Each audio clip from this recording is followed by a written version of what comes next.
Good morning students. आज solid state chapter का third video देखेंगे हम। लास्ट वीडियो में हमने देख लिया था क्रिस्टल लैटिस में यूनिट सेल्स की क्या जगह होती है, क्या इंपॉर्टेंस होती है। उससे आगे अब देखते हैं हम क्रिस्टल हैबिट्स या क्रिस्टल सिस्टम्स या क्रिस्टल समुदाय। हमने देखा था यूनिट सेल्स जो थी उनकी वे ऑफ अरेंजमेंट, कंपोनेंट पार्टिकल्स का जो वे ऑफ अरेंजमेंट था उसके अकॉर्डिंग हमने 4 टाइप्स की यूनिट सेल्स देखी थी। ठीक है, सिंपल यूनिट सेल यानी कि आद्यक मात्रक कोशिका, काय केंद्रित मात्रक कोशिका यानी कि body centred unit cell, face centred unit cell यानी कि फलक केंद्रित मात्रक कोशिका, और अंत्य या आधार केंद्रित मात्रक कोशिका यानी कि बेस सेंटर्ड यूनिट सेल। अब ये यूनिट सेल्स हैं, इनमें मैंने आपको बताया था यूनिट सेल्स के 2 पैरामीटर होते हैं, axial lengths and axial angles यानी कि अक्षीय लंबाइयाँ, अक्षीय कोण, जिनको हमने A B C, alpha, beta और गामा इनसे डिनोट किया था।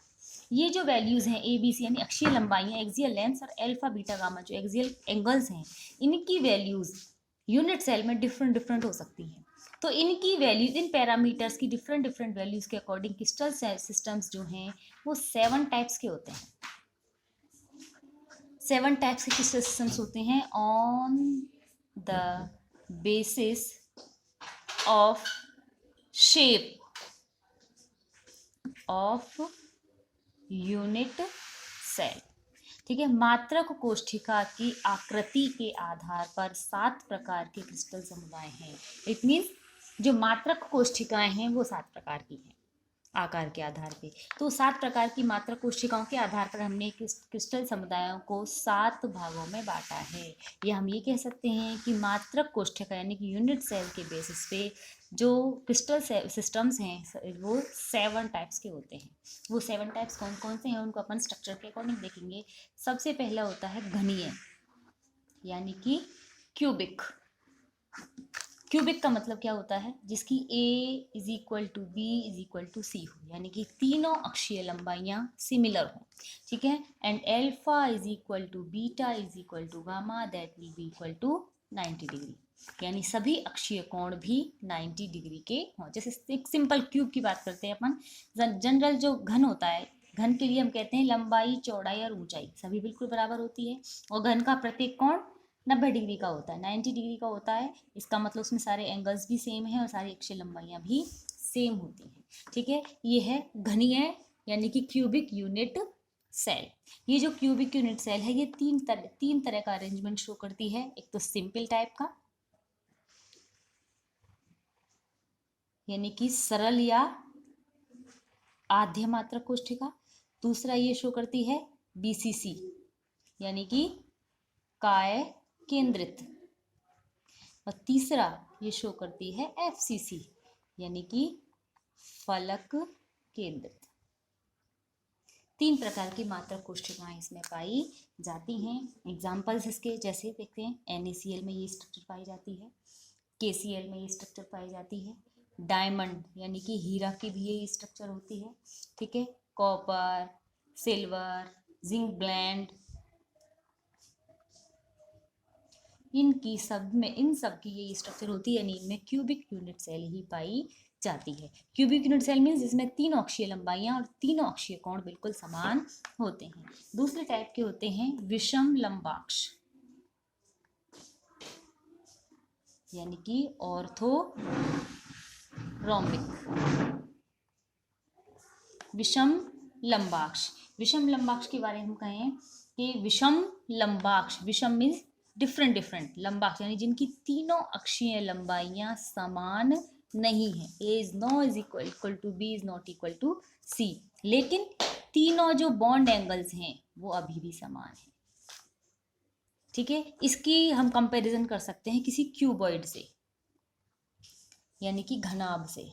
घनाभ के लिए लंबाई, चौड़ाई, ऊंचाई बराबर नहीं होती, लेकिन उसके सभी जितने अक्षीय कोण होते हैं सभी 90 डिग्री के होते हैं। तो अल्फा, A, B और C तीनों बराबर नहीं हैं, लेकिन अल्फा, बीटा, गामा तीनों ही एक्सियल एंगल्स बराबर होते हैं। एग्जांपल्स इसके KNO3 जिसको अपन शोरा भी कहते हैं, K2SO4, ऑर्थोरोम्बिक सल्फर।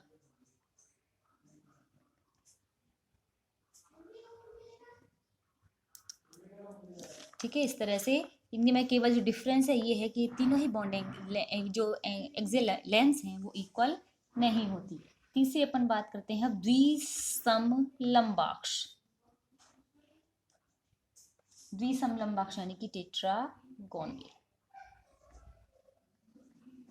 टेट्रागोनल, ठीक है। द्विसमलंबाक्ष, यहाँ से हमें ये वर्ड समझ में आ रहे हैं। द्वि यानी कि दो, समान है लंबे अक्ष, यानी कि ये जो ए बी और सी हैं इनमें से दो एक्सियल लेंस तो इक्वल है लेकिन तीसरी इक्वल नहीं है। जस्ट इमेजिन हम ये करें कि जो अपना क्यूब है इसको हमने अगर पकड़ के खींच दिया तो इसकी ये जो ऊंचाई है ये तो चेंज हो जाएगी, लेकिन ये लंबाई और चौड़ाई चेंज नहीं होती, ठीक है। और खींचने से इसके एंगल्स पर भी कोई इफेक्ट नहीं पड़ता, यानी कि A is equal to B but not equal to C. And alpha beta gamma all the axial angles are of 90 degree. Example white tin, ठीक है, SNO2, TiO2, CaSO4 etc. ठीक है। नेक्स्ट फोर्थ है षटकोणीय, यानी कि हेक्सागोनल। हेक्सागोनल, इसकी structure आप बिल्कुल दिमाग में रखें, ग्रेफाइट की स्ट्रक्चर को। ग्रेफाइट की स्ट्रक्चर हमने बहुत पहले पढ़ चुके हैं हम, अभी स्टार्टिंग में भी पढ़ ली थी हमने इस चैप्टर के शुरू में। ग्रेफाइट की structure that is the allotrope of carbon. Graphite की स्ट्रक्चर की अपन बात करें तो इसमें A is equal to B but not equal to C, ठीक है। जैसे ग्रेफाइट की स्ट्रक्चर हम बनाते हैं तो जब हेक्सागोन्स बनाते हैं ये सारे के सारे होमो हेक्सागोन्स होते हैं, सम षटकोण होते हैं कि ये जो लंबाइयाँ हैं ये तो बराबर है लेकिन इनके बीच की ये जो गैप होता है, ठीक है, या दूसरी लेयर के लिए हम जो नीचे गैप बनाते हैं ये इसके इक्वल नहीं होता। तो A is equal to B but not equal to C, ठीक है। इसी तरीके से alpha is equal to beta is equal to 90 degree while gamma is equal to 120 degree, ठीक है। ये बॉन्ड एंगल्स और ये इनकी एक्सियल लेंस, ठीक है, ये इनमें होता है। एग्जाम्पल्स ग्रेफाइट का मैंने आपको बता दिया। इसके अलावा ZnO ये इसी स्ट्रक्चर में पाया जाता है। CDS कैडमियम सल्फाइड ये भी इसी स्ट्रक्चर में पाया जाता है। नेक्स्ट फिफ्थ नंबर पर आता है रोम्बोहेड्रल, यानी कि इसको कहते हैं त्रिसमन्ताक्ष। त्रिसमन्ताक्ष रोम्बोहेड्रल, ठीक है। रोम्बोहेड्रल की अगर बात करें त्रिसमन्ताक्ष, तीनों समान अक्ष हैं, यानी कि A is equal to B is equal to C, ठीक है। यहाँ alpha is equal to beta is equal to gamma but not equal to 90 degree. ये एक डिफरेंस है क्यूब में और इसमें। क्यूब में हमने देखा था A is equal to B is equal to C जो क्यूबिक स्ट्रक्चर थी, ठीक है, और alpha is equal to beta is equal to gamma that is equal to 90 degree. लेकिन यहाँ एक चीज चेंज हो गई, A is equal to B is equal to C but alpha is equal to beta is equal to gamma but not equal to 90 degree. केवल angle same नहीं होता, सारे एंगल्स बराबर होते हैं लेकिन 90 डिग्री के नहीं होते हैं, ठीक है। एग्जाम्पल है कैल्साइट मीन्स CaCO3, क्वार्ट्ज की स्ट्रक्चर भी ऐसी ही होती है। सोडियम नाइट्रेट NaNO3, सिनेबार यानी कि HgS, इनकी स्ट्रक्चर्स यही होती है। नेक्स्ट है मोनोक्लिनिक यानी कि एकंताक्ष। एकंताक्ष जो क्रिस्टल हैबिट होती है उसमें क्या है कि A is equal to B is equal to C जो हमने लिखा तो उसमें हम कहेंगे सभी इक्वल नहीं है। तीनों ही एक्सिस जो होती हैं उनकी जो लेंथ है वो सेम नहीं होती, ठीक है। यहाँ दो एंगल तो सेम होते हैं, alpha is equal to gamma is equal to 90 degree, ठीक है, but beta is equal to not 90। दो एंगल्स तो सेम है लेकिन तीसरा एंगल सेम नहीं है। दो एंगल 90 डिग्री के हैं, तीसरा एंगल 90 डिग्री का नहीं है, ठीक है। यानी हम ये माने कि यहाँ जो हम कोई भी क्यूब बनाया था तो जब हम बेस बनाते हैं तो इसकी लंबाई और चौड़ाई बराबर नहीं है और इसकी हाइट जो है वो भी बराबर नहीं है,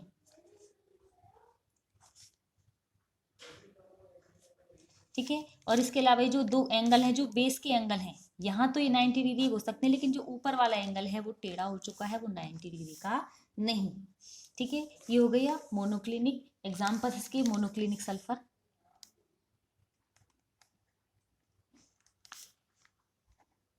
मोनोक्लिनिक सल्फर की स्ट्रक्चर यही होती है। इसके अलावा PbCrO4, इसकी स्ट्रक्चर भी यही होती है। और लास्ट क्रिस्टल हैबिट है त्रिंताक्ष,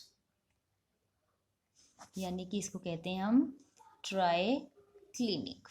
ये क्यूब का बिल्कुल 100% अपोजिट है। क्यूब में हमने पढ़ा था A is equal to B is equal to C and alpha is equal to beta is equal to gamma is equal to 90 degree. ठीक है, यहाँ हम सभी में कह देते हैं कुछ भी इक्वल नहीं है, सब कुछ डिफरेंट है। ABC ये 3 जो एक्सियल लेंस हैं वो बराबर नहीं है। इसके अलावा अल्फा बीटा गामा तीनों एंगल्स भी बराबर नहीं है, और तो और ये सारे के सारे एंगल्स 90 डिग्री के इक्वल भी नहीं है। ठीक है, एग्जाम्पल ब्लू विट्रियोल, यानी कि CuSO4.5H2, उसकी स्ट्रक्चर यही होती है। इसके अलावा पोटेशियम डाइक्रोमेट K2Cr2O7, इनकी स्ट्रक्चर यही होती है। तो इस तरीके से ये 7 तरीके की क्रिस्टल हैबिट्स होती हैं। ठीक है, 7 तरीके की क्रिस्टल हैबिट्स को हमने डिवाइड किया है पैरामीटर्स के अकॉर्डिंग। जो यूनिट सेल्स के 2 पैरामीटर्स होते हैं, axial lengths and axial angles, अक्षीय लंबाइयाँ और अक्षीय कोण। इनके बेसिस पे हमने 7 तरह की यूनिट सेल्स को देखा है, और ये 7 तरह की यूनिट सेल्स के अकॉर्डिंग जो क्रिस्टल संपूर्ण क्रिस्टल लैटिसेस हैं वो 7 टाइप्स में डिवाइड की हैं, और उन 7 टाइप्स को ही हम क्रिस्टल सिस्टम्स या क्रिस्टल समुदाय कहते हैं। ये जो 7 तरीके के क्रिस्टल समुदाय थे, इनमें ये 7 तरीके के क्रिस्टल सिस्टम्स में जो वे ऑफ अरेंजमेंट है, वे of arrangement of component particles is of 14 types, 14 तरीके से। ये जो 7 तरीके के क्रिस्टल सिस्टम्स हैं, इनमें जो कंपोनेंट पार्टिकल्स का अरेंजमेंट, वे ऑफ अरेंजमेंट है, 14 टाइप्स का हो सकता है। इसको शो किया था ब्रेविज ने। ठीक है, ब्रेविज ने इस चीज़ को शो किया था। तो उसने ये कहा था कि जितने भी पूरे यूनिवर्स में जितने भी क्रिस्टल सिस्टम्स हैं, जो 7 क्रिस्टल सिस्टम्स हैं, इन 7 क्रिस्टल सिस्टम्स में यूनिट सेल्स में 14 टाइप से वे ऑफ अरेंजमेंट होता है कंपोनेंट पार्टिकल्स का, और उनको उसने कहा था ब्रेविज लैटिसेस। ब्रेविजालक, ब्रेविज लैटिसेस क्या है ये, कि जितने भी क्रिस्टल सिस्टम्स हैं, 7 टाइप्स के जो क्रिस्टल सिस्टम्स हैं, इन 7 टाइप्स के क्रिस्टल सिस्टम्स में यूनिट सेल्स में कंपोनेंट पार्टिकल्स का अरेंजमेंट 14 टाइप से हो सकता है। उन 14 टाइप्स के वे ऑफ अरेंजमेंट से जितने भी लैटिसेस बनते हैं, उन्हीं को अपन ब्रेविज लैटिसेस कहते हैं। ठीक है, याद रखें, यूनिट सेल्स के पैरामीटर्स के अकॉर्डिंग हमने सभी लैटिसेस को 7 टाइप्स में बांटा था, जिनको अपन कहते हैं क्रिस्टल सिस्टम्स। ठीक है, किसके बेसिस पे बांटा था, on the basis of parameters of unit cell. और way of arrangement of component particles, यानी कि अवयवी कणों की व्यवस्था के आधार पर हमने जितने भी लैटिसेस हैं उनको 14 टाइप्स में बांटा है, जिनको अपन कहते हैं ब्रेविजालक, यानी कि ब्रेवे लैटिसेस। इन सब की का नंबर भी सेम होता है। जैसे मैंने आपको बता दिया था कि जो क्यूबिक सेल थी उसमें 3 टाइप्स के वे ऑफ अरेंजमेंट होते हैं। ठीक है, उसके अलावा जो ऑर्थोरोम्बिक है, इसमें सबसे ज़्यादा जो 4 तरह की हम यूनिट साइज पढ़ी थी, 4 तरीके से वे अरेंजमेंट होता है।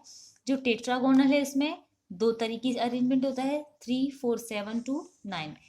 हेक्सागोनल षटकोणीय में केवल एक ही तरीके से अरेंजमेंट होता है, 10। ठीक है, फिर उसके बाद जो मोनोक्लिनिक है, इसमें 2 तरीके से अरेंजमेंट होता है, बाकी सब में एक एक तरीके से ही अरेंजमेंट होता है। तो इस तरीके से टोटली 14 टाइप हो गए। ठीक है, तो 14 टाइप के जो ब्रेविजालक हैं, इन्हीं को इनको जालकों या लैटिसेस को हमने डिवाइड किया है on the basis of way of arrangement of component particles, यानी कि अवयवी कणों की व्यवस्था के आधार पर संपूर्ण जालकों को हमने 14 टाइप्स में डिवाइड किया है, जिन्हें हम ब्रेविजालक कहते हैं।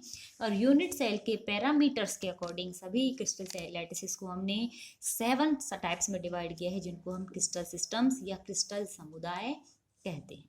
ठीक है, इस तरह से ये डिवीज़न हो गया, क्लासिफिकेशन हो गया 7 क्रिस्टल सिस्टम्स का और ब्रेवे लैटिसेस का। Thank you.